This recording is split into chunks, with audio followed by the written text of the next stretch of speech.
Well, good morning, everyone. Good morning. Ladies and gentlemen, it's time. It's time.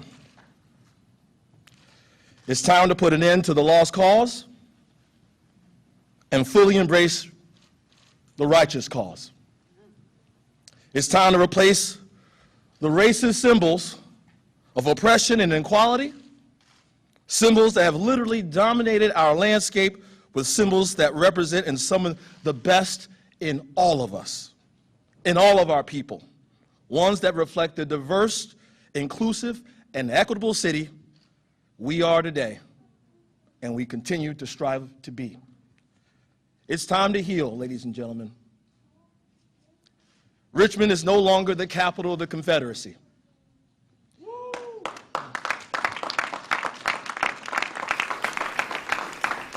It is time to show our community how much love we have here. It's time that we embraced our diversity. It is time that we remove barriers that hinder the dreams of Black children in our community. In the 100+ years since these monuments were erected, we have known better.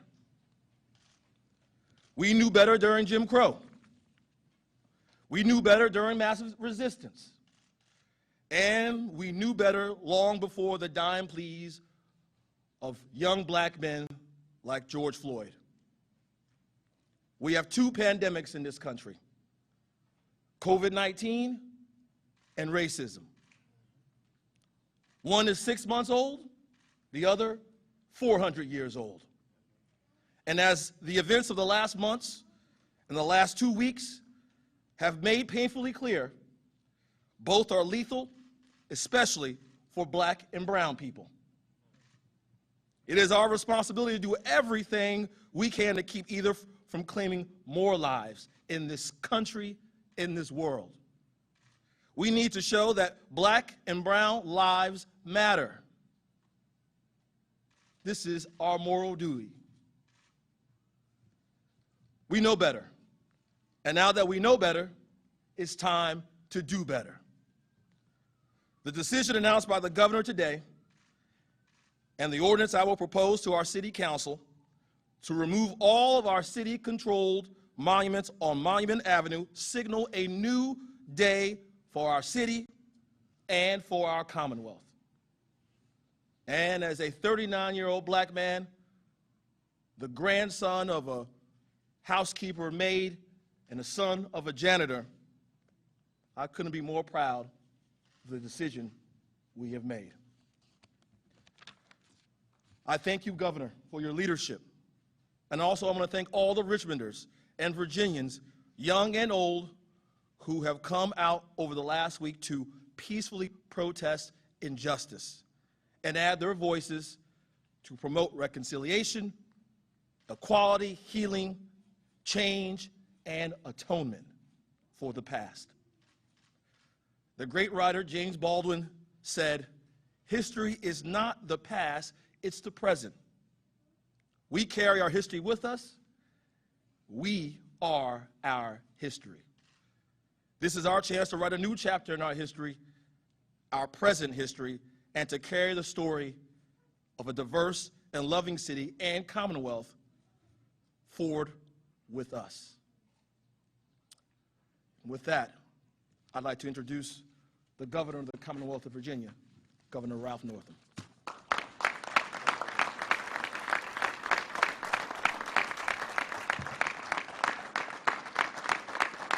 Good morning.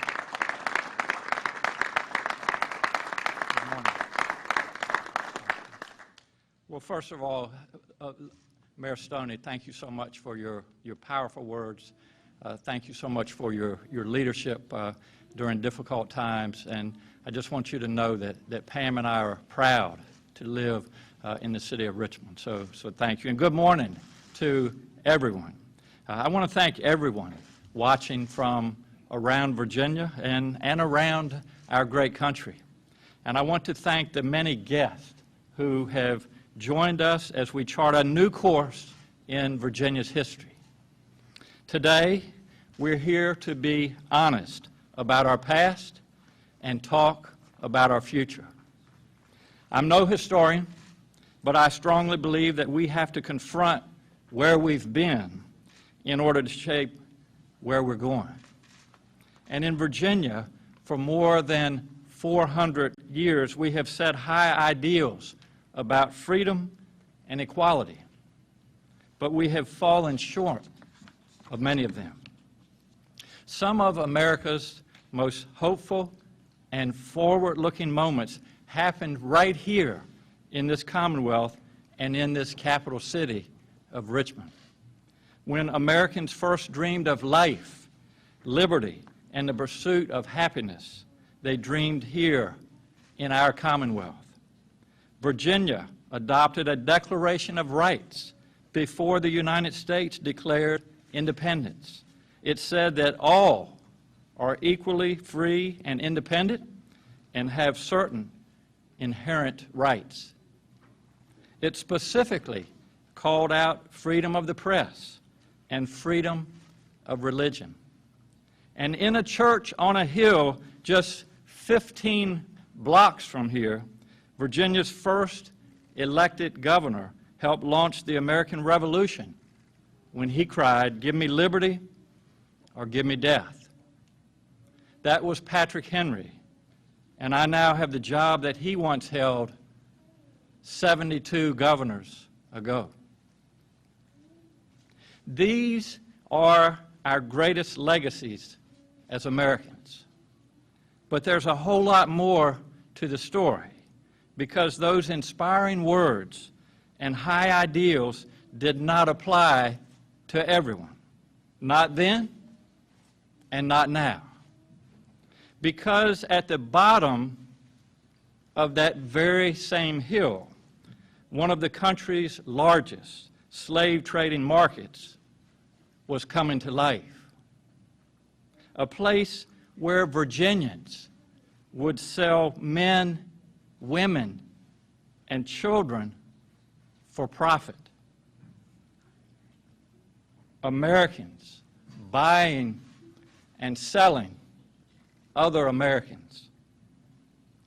This is just as much the American story as it's one that we are only just now beginning to tell more fully. Through 400 years of American history, starting with the enslavement of Africans, through the Civil War, through Jim Crow and massive resistance and mass incarceration, black oppression has always existed in this country, just in different forms.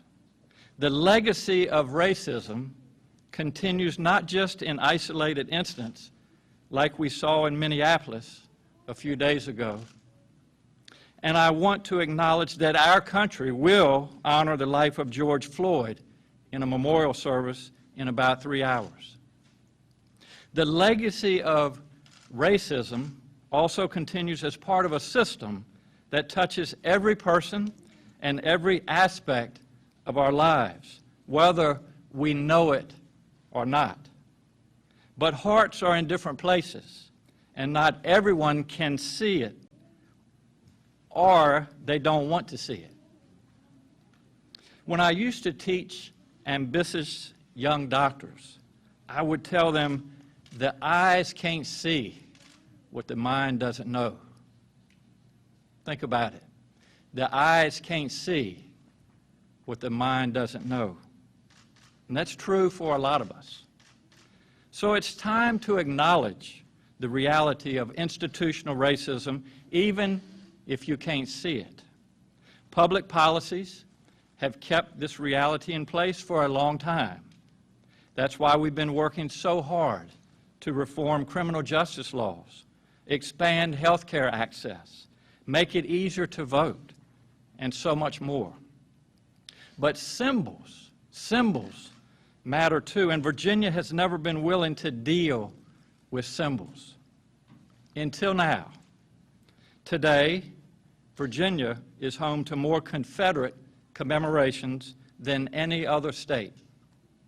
That's true because generations ago, Virginia made the decision not to celebrate unity, but to honor the cause of division.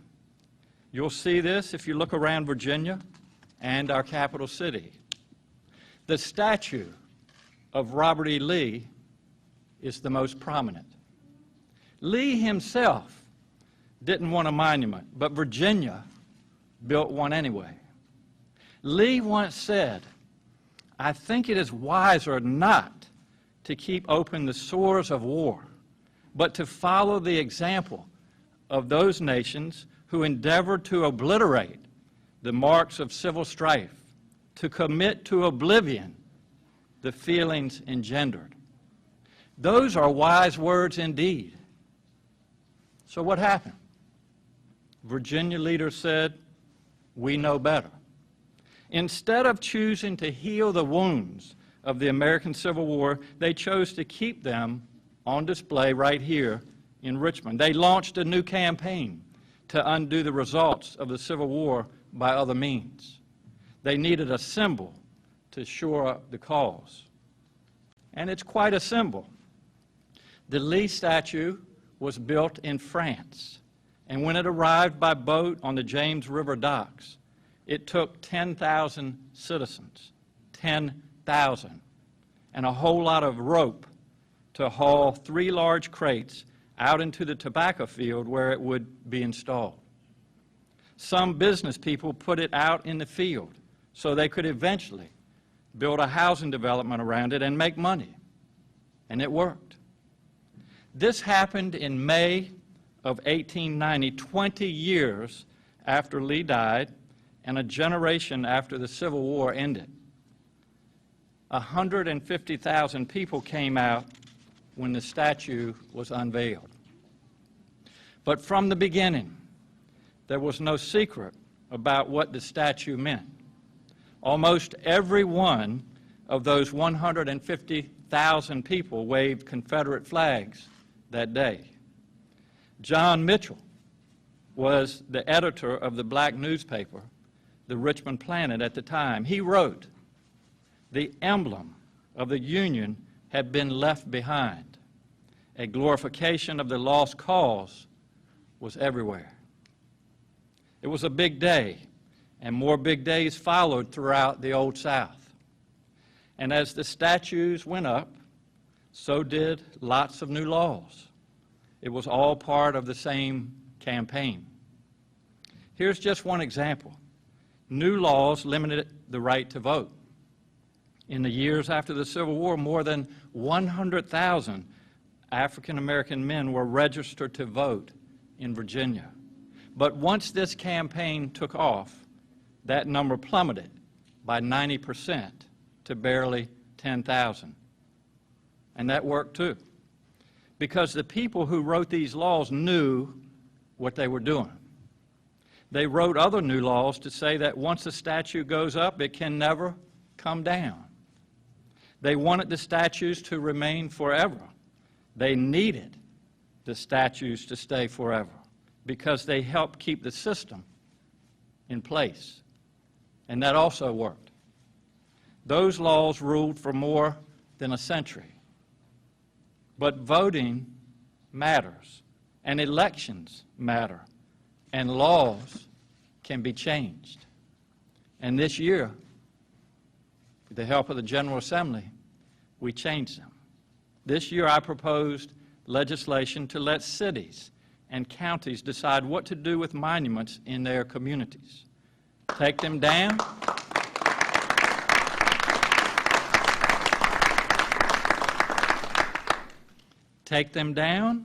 move them somewhere else, or add additional context. That law takes effect in 4 weeks, and then local communities will decide. I know Richmond is going to do the right thing. But the Lee statue is unique. It's different from every other statue in Virginia, both in size and in legal status. You see, the state owns it, unlike most other statues. That was another part of the plan, to keep it up forever. It sits on a 100-foot circle of land, a state-owned island, surrounded by the city of Richmond. The whole thing is 6 stories tall. It towers over homes, businesses, and everyone who lives in Virginia, from elegant Monument Avenue to the public housing neighborhood of Gilpin Court.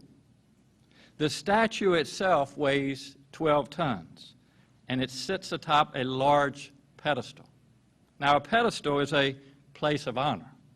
We put things on pedestals when we want people to look up. Think about the message that this sends to people coming from around the world to visit the capital city of one of the largest states in our country, or to young children. What do you say when a 6-year-old African-American little girl looks you in the eye and says, "What does this big statue mean? Why is it here?" When a young child looks up and sees something that big and prominent, she knows that it must be important. And when it's the biggest thing around, it sends a clear message. This is what we value the most. But that's just not true anymore. You see, in Virginia, we no longer preach a false version of history, one that pretends the Civil War was about state rights and not the evils of slavery. No one believes that any longer. And in 2020, we can no longer honor a system that was based on the buying and selling of enslaved people, not in 2020. So I want us all to tell that little girl the truth. Yes, that statue has been there for a long time, but it was wrong then, and it is wrong now. So we're taking it down. Now, I know some will protest. Some will say Lee was an honorable man. I know many people will be angry. But my friends, I believe in a Virginia that studies its past in an honest way. I believe that when we learn more, we can do more. And I believe that when we learn more, when we take that honest look at our past, we must do more than just talk about the future. We must take action. So I am directing the Department of General Services to remove the statue of Robert E. Lee as soon as possible.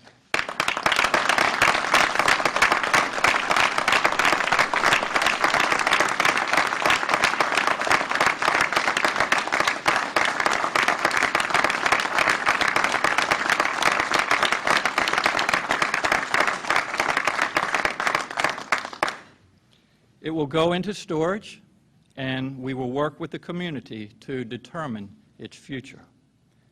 Before we turn to the next speakers, I want to acknowledge all the elected officials, scholars, members of our advisory boards, and other guests who are here today. In particular, I want to acknowledge members of the family of Barbara Johns, Mr. Robert Johns and his grandson, Mr. Tyrone Mayer, Jr. You all know their family's story. In 1951, a 16-year-old girl, Barbara Johns, stood up and led a protest, a student strike against substandard conditions at Robert Moton High School in Prince William County. She pushed, and 2 great American attorneys took up her cause. Oliver Hill and Spotswood Robinson filed suit just next door in the federal courthouse at the bottom of the hill. That case became Brown versus the Board of Education, and it eventually threw out segregated schools in the United States of America. Right here, it started in Richmond. That is how you make change. You push on the outside, and you push on the inside, too. We'll hear in just a moment from a few of the people who are making change happen. My friends, I believe in a Virginia that studies its past in an honest way. I believe in a Virginia that learns lessons from the past. And we all know that our country needs that example right now. America is once again looking to Virginia to lead. But make no mistake, removing a symbol is important, but it's only a step.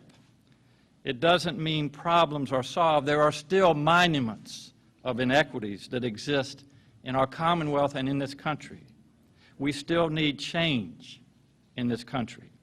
We need healing, most of all. But symbols do matter. My friends, we all know it's time, and history will prove that. Thank you all so much for being a part of this important history today. I would now like to introduce the Reverend Robert W. Lee IV. We've been talking about his great-great-grandfather. Reverend Lee, welcome.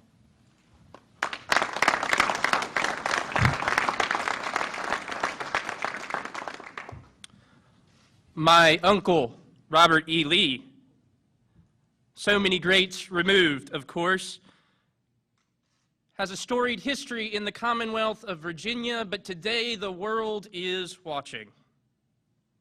Because of the death of George Floyd, because of the death of so many other people at the hands of oppression and racism and violence and white supremacy and police brutality, we are here because we want to show that we can and must be different. A new day is coming, not only for the Commonwealth, but for the United States and for the world, in which, as the great Martin Luther King promised, justice would roll down like a river and righteousness like an ever-flowing stream. This is the hope that we live in, but I know that my name bears some weight here, at least in the Commonwealth. To those of you who might be doubting, to those of you who might be hedging your bets that this is not the time to do this, when will be the right time? When will it be right to address the white supremacy and racism that we have made an idol of my uncle out of? We have created an idol of white supremacy, of hatred, of racism, out, and rightfully so, out of the Confederacy, and we must do our best now to address that. Now, as you can see, I'm a pastor also, and I was baptized, and when you are baptized, you're baptized by your given name, not your last name. So I was a Christian first, and then a Lee second. And as a Christian, I am compelled to believe that this is a moment for us not to shy away from painful truths, but to address them for what they are. Lee, indeed, was a complicated figure, and we all know that. But in his complexities, we see that he was a man of his time who fought to continue the enslavement of black people. And in so doing, set our nation on a course towards destruction. But we have a chance here today in the Commonwealth of Virginia. We have a chance to say that this will indeed not be our final moment and our final stand. There is more important things to address than just a statue, yes, and we know that, and we see that across the nation. But this statue is a symbol of oppression, and if it is a symbol, it becomes an idol, and if it becomes an idol, I am convinced as a Christian that the idols must be torn down.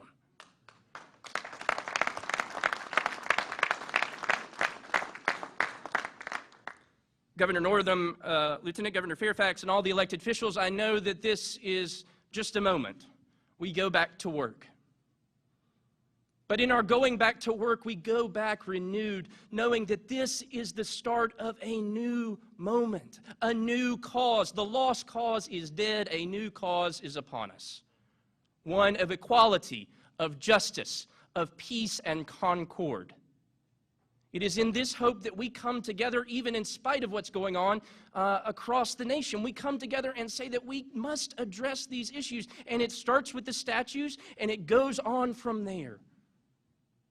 Don't rest today. For the work of justice continues, and the work of what we do to bring about change continues. This past week was Pentecost, and we talked about the story of the Holy Spirit descending upon the first apostles. One of the things I thought of most prevalently was the hymn, The Canticle of the Turning. And it says, "The world is about to turn.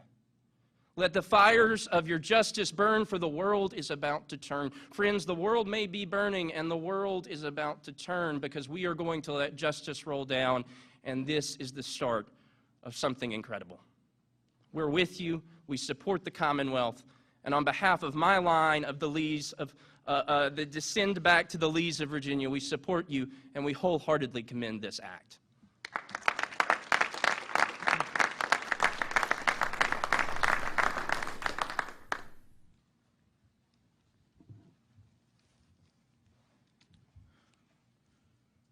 First of all, I would like to thank Governor Northam for having me follow a pastor in my presentation. My name is Robert Johns, and I'm here today with my grandson, Tyrone Mayer, Jr. We're here representing the family of Barbara Johns. My sister and my brothers and I are so pleased to learn of the removal of the statue of Robert E. Lee. It is a symbol of hate, bigotry, and division. We are now walking into a new era of acceptance, respect, and inclusion. It is young people, a new generation, that are leading us. And I'm so proud of my daughter, Shawn Nance, and her children, including Tyrone here, get to see this, and all my nieces and nephews as well. Thank you, Governor Northam and the administration, for the work that you're doing, for keeping your word, and though we have so much more work to do, this is a great start. Thank you, Dr. Janice Underwood, for you and your staff for the work that you're doing.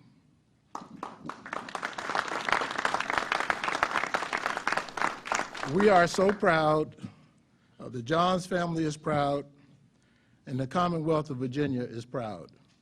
And I'd like to add one more thing.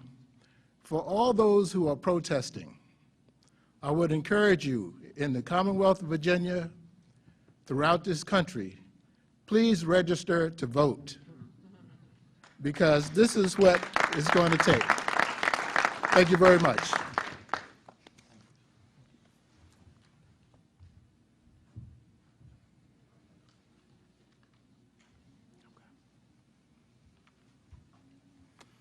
Morning, everyone.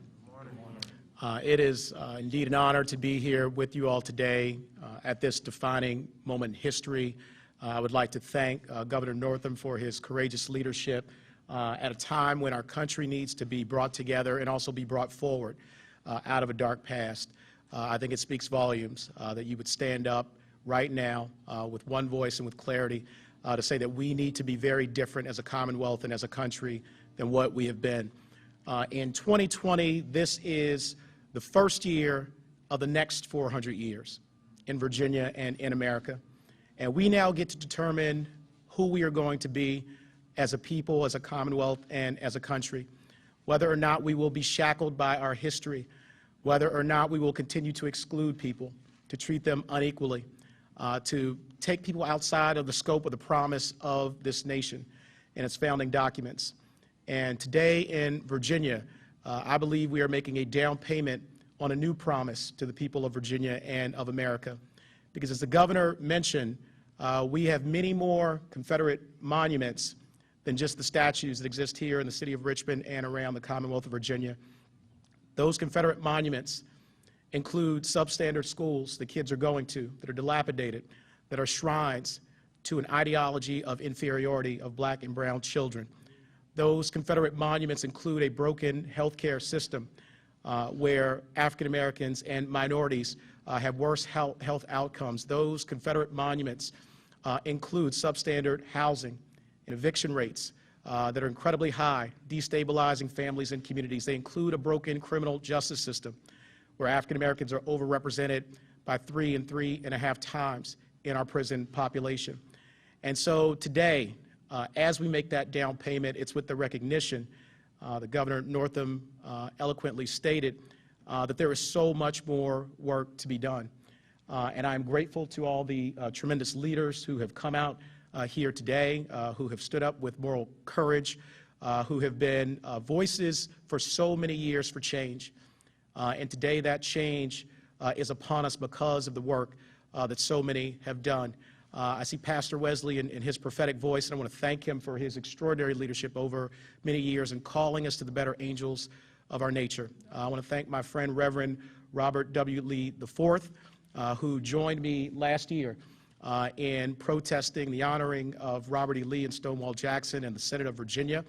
And I'm proud that with the governor's leadership and our General Assembly working together, we have eliminated Lee Jackson Day here in the Commonwealth of Virginia for the first time in 131 years because of that leadership. So thank you, Governor.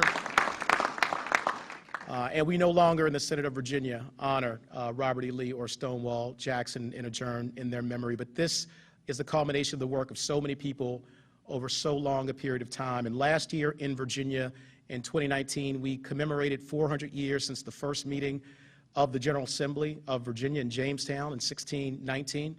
But we also commemorated 400 years since the first enslaved Africans were forced to land right here in Virginia, Fort Monroe, Hampton, Point Comfort. And those have been the dual strands of darkness and light that have run through the veins of the Commonwealth of Virginia and through our nation for 4 centuries. And you can draw a direct line from that 400-year mark through slavery and segregation and the black codes and discrimination and massive resistance and the death of George Floyd on a curb in Minneapolis and the death of Breonna Taylor sleeping in her home and the death of Ahmaud Arbery, who was killed and hunted down like prey on the streets of Georgia.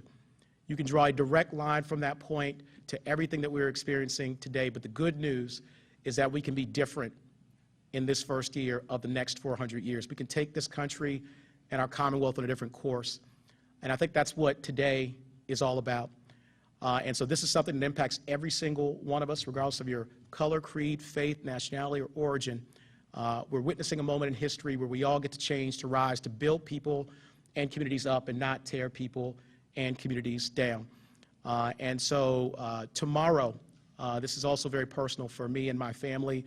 Tomorrow will mark 222 years to the day that my great-great-great-grandfather, Simon Fairfax, was freed from slavery on June the 5th, 1798 in Fairfax County, Virginia, freed by the 9th Lord Fairfax.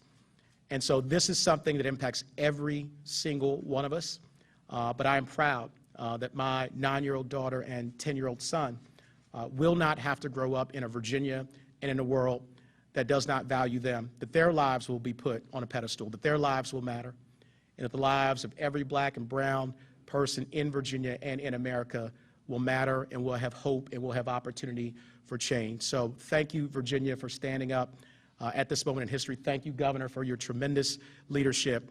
And America has its best days ahead of us because of what we are doing right now. So God bless you all, and thank you very much.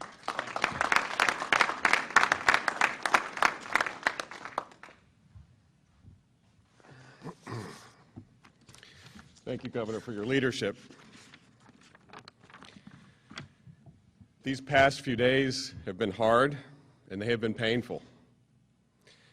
They have forced white Americans to confront the safety and privilege that our skin color affords us, a feeling that black Americans have not had the luxury of knowing.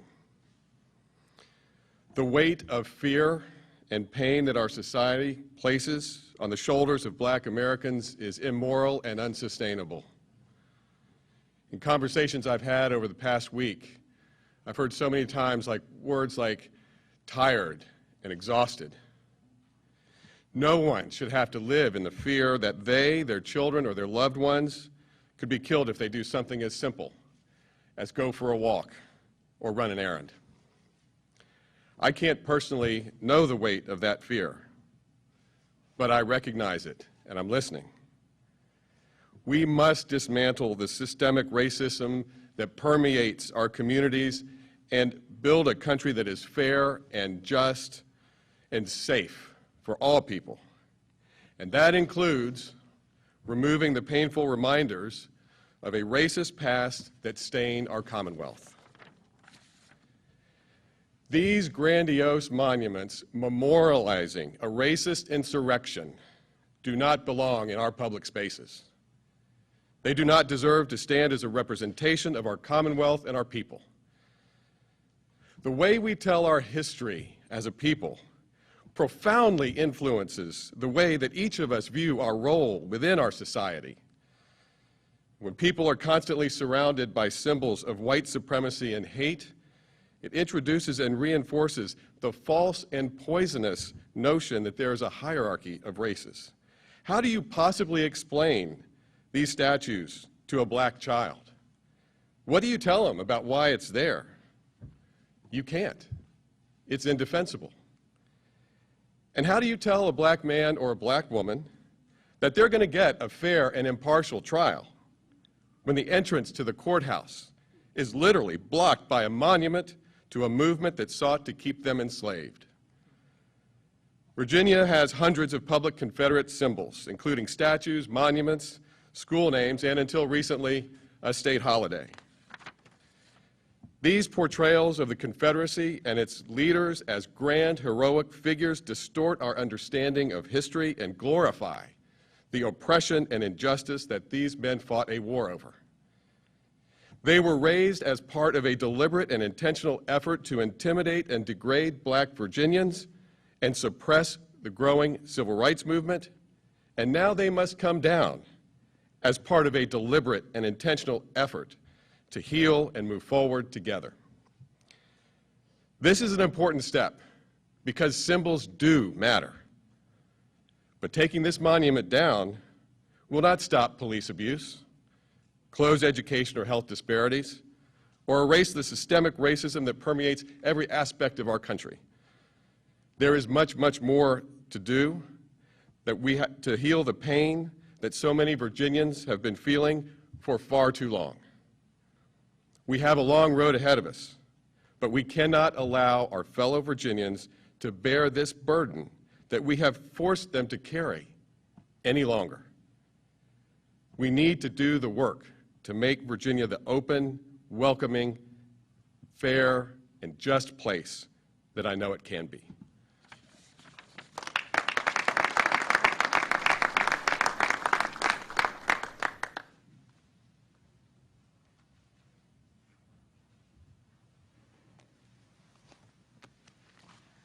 My name is Diana Bryant. I am a student from Charlottesville, and I wrote the original petition in 2016 to remove the Robert E. Lee statue.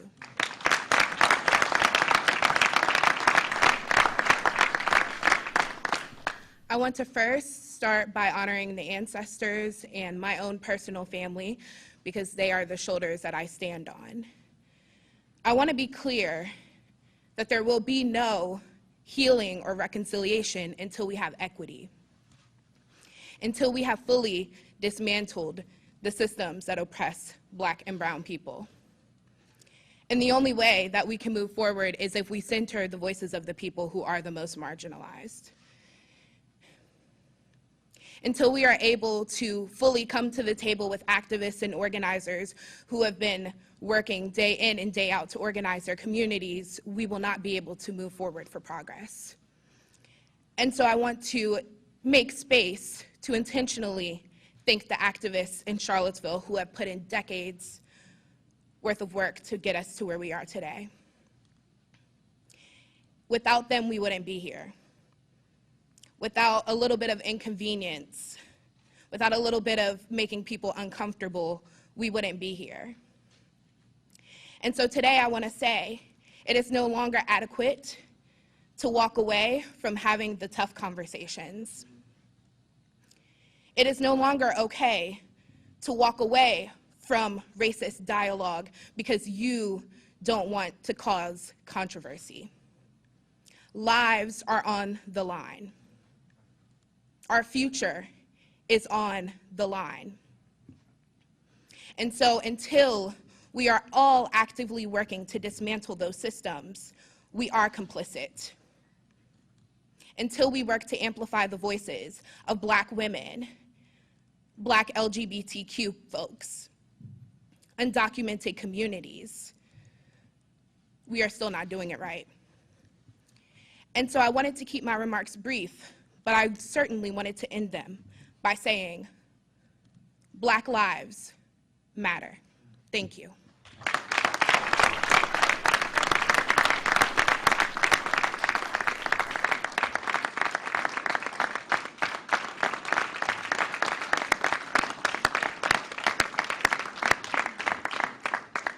Sienna, to all of you that spoke and to all of you that are here today, just again, thank you so much for being with us. I'll be glad to take some questions.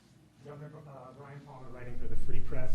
This is a powerful, symbolic move, and I say that as a descendant of enslaved people and someone who's FOIA'd pretty much every county in Virginia to find out how much money has been spent on these monuments, and has FOIA'd the city of Richmond. But what people are asking for on the street now is concrete steps to address police brutality, concrete steps toward racial justice, a comprehensive plan. So this is powerfully symbolic, but what are those plans? Statewide Marcus alert, a real look at police brutality. I mean, there's $3.4 million recently invested in putting school resource officers into schools, while Minneapolis is canceling its contract with police. Yes. Where are we going here toward those concrete steps? Yes. Toward genuine racial justice? It's a great question, and the question is about what are we doing in Virginia to address police brutality and really prevent what the world witnessed in Minneapolis. And I think the first step is to realize that we have a problem, and then to have people come together and have a dialogue. When I say people come together, people like myself, police chiefs, legislators, all these types of people, and talk about how we turn what we have experienced, how we turn words into action. And so, you know, I think there's some very concrete steps that we can and plan to take in Virginia. One of those, and we've been working on for the past year or so, is diversifying our police forces, our staffs. That needs to happen. Having more interaction with the communities, letting people out in communities know that police officers are there to help them, not to hurt them. Techniques such as de-escalating, how do we train better for those situations? Body cameras, we've addressed that in Virginia, and we'll continue to work on that. So again, there are a number of things that we have been and will continue to work on in Virginia to really address the police brutality. And I think from a cooperative point of view, and just in discussions I've had, everybody wants to be part of this. We cannot allow, we as a society cannot allow, we have witnessed not just in Minneapolis, but in all the other instances as well. So now is the time to bring people together, to take words, but to turn them into action, and that's what we'll continue to do in Virginia.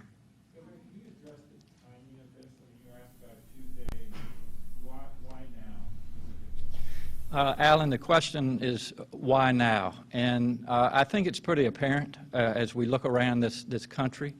There is pain. Certainly, Alan, as a physician, I can recognize the pain along with a lot of other people, and now is the time to heal. So we made this decision. We're proud of this decision, and we're taking a new direction in Virginia. Governor, there's some folks who think that by moving all of these monuments, there will be a great financial loss to the state, up to 10 to 12 billions of dollars. Could you respond to that? And on sidebar, for those non-people of color or non-African Americans who say this talk of white privilege doesn't exist, can't they be convinced? What would you say to convince them? The first question, Andre, was the expense. And while there will be an expense to removing these Confederate monuments, I think there's a much greater expense when we don't welcome people to Virginia, when we aren't inclusive in Virginia. So this is symbolic, but to let people around the world, and especially in this country, know that Virginia is a place of inclusiveness. It's a place of welcoming people. Our doors are open, our lights are on. That's the most important message, and there's no price to that. And so we're certainly more than willing to use the resources that it will take to take these monuments down, and to also have the discussion of what should happen to them as we move forward. Your second question was, what about white oppression? White privilege, thank you. And I think, Andre, the answer to that is it's about education. It's about telling the truth of 400 years of history here in this country. And while there have been some good things, there are also many things that aren't good. And I think that certainly as I've gone around and listened and learned, and as I said earlier, the more we learn, the more we can do, I encourage all Virginians, white, black, doesn't matter what color they are, I encourage all of them to learn of our history and to learn how hurtful, and listen to people tell their stories of how hurtful these things are. And if we know that history, then we can move forward. And so that's what certainly as governor, and I know a lot of the other leaders here, we will do as we move forward. Governor, can you provide more details on what is actually going to be removed from the site, and also what's going to happen to some of the Black Lives Matter and anti-police brutality messages that have been graffitied onto the monument? Yeah, the question is the stepwise fashion, and the first step of removing the monument, the first step is to talk with our contractors and make plans in the coming weeks to remove the actual bronze part of the statue. That will be placed in a warehouse, and then we'll have discussion as far as what to do with the pedestal. Will we put another monument on top of the pedestal? So that discussion will continue as we move forward. And the second part of your question? What is going to be done with some of the messages that have been graffitied onto it, the Black Lives Matter and anti-police brutality messages? We're in the midst of those discussions. Governor, can you describe the process of making this decision? Was there an image you saw or something someone said to you that made you decide, okay, I've got to go ahead and act? Greg, as I said, as a physician, I can recognize pain. There's tremendous pain. It's been going on for a long time, but it was brought into particular focus in Minneapolis. And then we've seen the protest here in Virginia, not only in Richmond, but in other cities and towns across Virginia. So the pain is real. I recognize that. And so I made the decision as far as time-wise. This is something we've been working on the legalities of for probably over a year with my lead counsel, but I made the decision Tuesday afternoon just because of what I see. And as I said earlier, it's a time for Virginia, it's time for this country to heal. And when there are symbols of divisiveness, such as these statues are, in order to heal that divisiveness, the statues need to come down. Do you believe that this will act as a charge to other localities, particularly in central and southwest Virginia, that they should be following suit with what's going to happen here in Richmond? Well, I would encourage not only folks from across Virginia, but across this great country of ours, that we have 400 years of history behind us. And as our Lieutenant Governor eloquently said, it's time to chart a new course of history, not only for Virginia, not only for this country. And if one really wants to understand that history, we need to go back and really look at the evolution of black oppression that started with slavery in this country. And I think a lot of people say, well, slavery is behind us, so black oppression is behind us. But then we had Jim Crow era, and then we had massive resistance, and then mass incarceration, and now we have videos and pictures of brutality like we saw in Minneapolis. So black oppression is still with us. And so the more that we can all understand that history, the better we can move forward. I want to thank you all again for being part of this historical day. And as we have said, we have lived in Virginia, we've lived in this country with 400 years of history, and today is an opportunity for us all to chart a new course, and it starts with removing these symbols. It starts with further addressing the monuments of inequity that we have talked about, and it starts with all of us together in a peaceful and a civil way, making sure that this country, this Commonwealth of Virginia, is a place where we welcome people, where our lights are on, our doors are open, where we are inclusive to all people. So thank you all for being part of this today, and we will look forward to seeing you soon. Thank you.